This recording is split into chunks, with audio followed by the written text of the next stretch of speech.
네, 원자재를 알면 경제가 쉬워진다. 원자재 월드입니다. 네, 이태원 사고 때문에 좀 마음이 많이 무거운 날이기도 합니다. 네, 안타까운 일이고요. 좀 그러네요.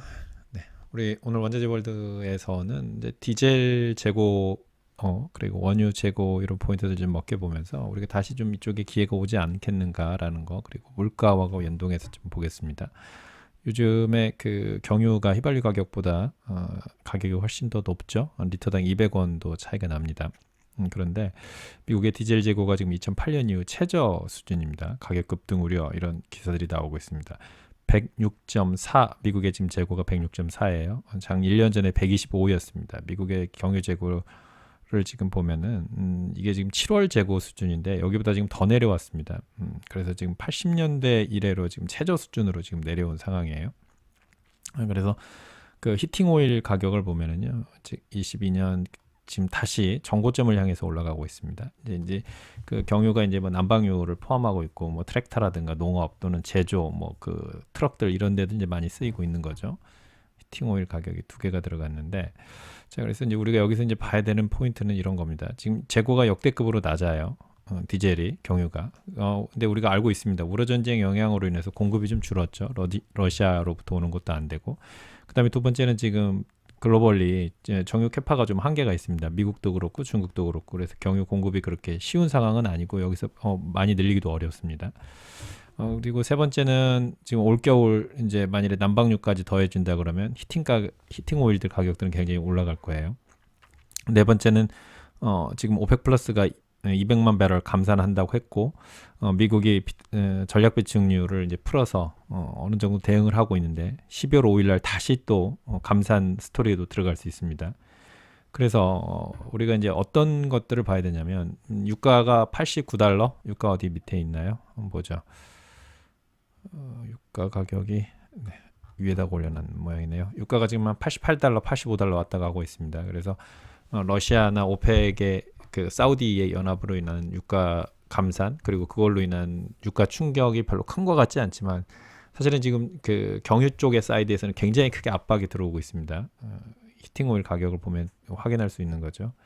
그래서 이게 원유 공급이 크게 늘거나 이게 정제가 크게 생산량이 늘지 않는다 그러면, 그리고 겨울이 굉장히 또 춥게 다가온다 그러면 경유발 에너지 쇼크도 한번 우리가 좀 고려해 볼 필요가 있는 겁니다. 그 말은 이제 주로 이게 이제 생산 제조업에 많이 들어가는 거잖아요. 그러면 유럽의 생산자 물가가 빨리 내려가기 어렵다는 것도 좀 생각을 해봐야 되겠죠.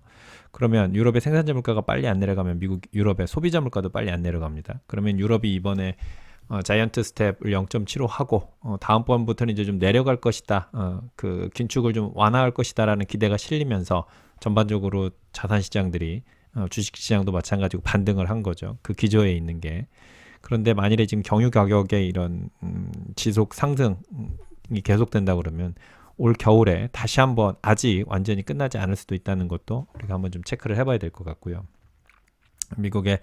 이어서 미국의 전략 비축유도 한번 보시죠. 미국의 전략 비축유 가격을 재고를 보고 있는데요. 지금 401까지 지금 내려왔습니다. 예전에 제일 많을 때는 750까지도 갔던 게 지금 더 내려왔어요. 이것도 지금 7월 기준이고 여기보다 더 내려와서 지금 여기 정도 있는 거죠. 보면은 언제 수준입니까?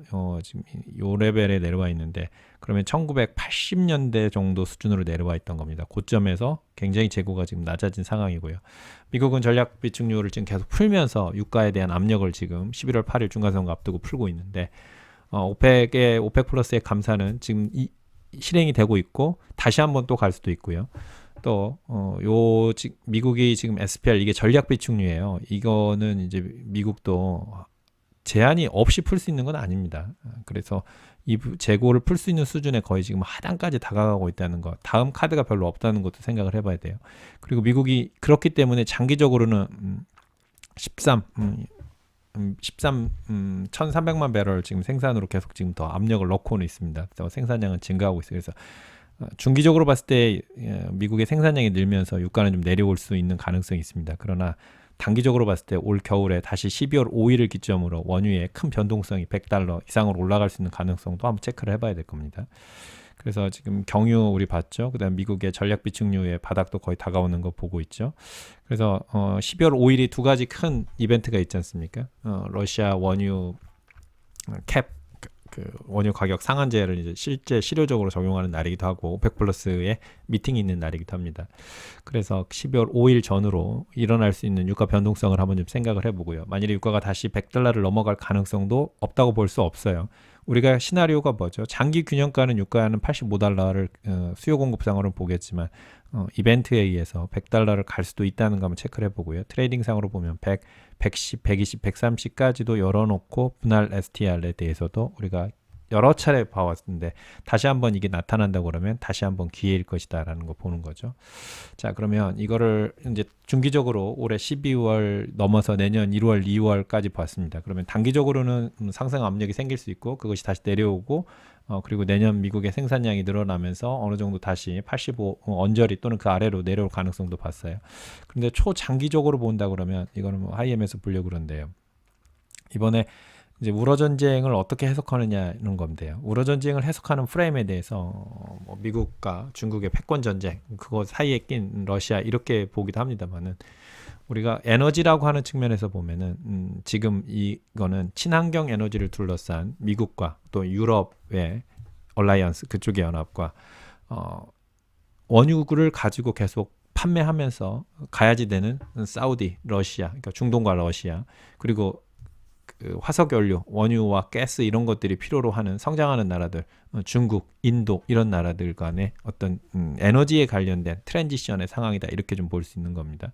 그러면 결국엔 그 힘은 뭐 미국이 그거를 주도한다고 볼 수 있겠고요.